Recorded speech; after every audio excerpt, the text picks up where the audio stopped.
Here's a couple of examples we want to look at in case you need a little extra help on writing conditional statements.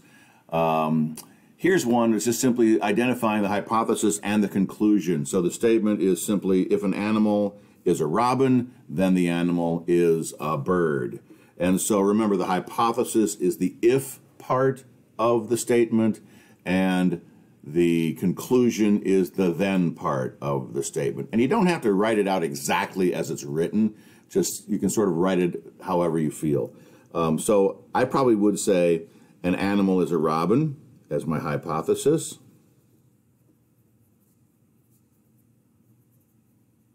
That's the if part. Don't include the word if.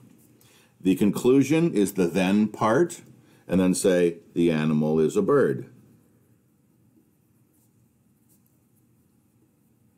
Simple as that. Don't use the then in the conclusion. Another example. Let's rewrite this as a conditional statement. Vertical angles share a vertex. Let's write that with an if statement and a then statement with a hypothesis and a conclusion. So we're going to start by saying if.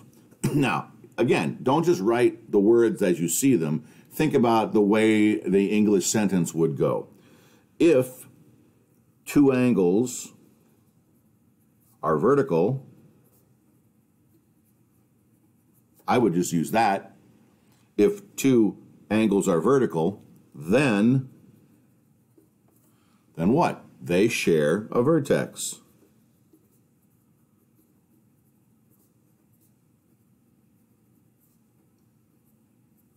So again, we have a statement.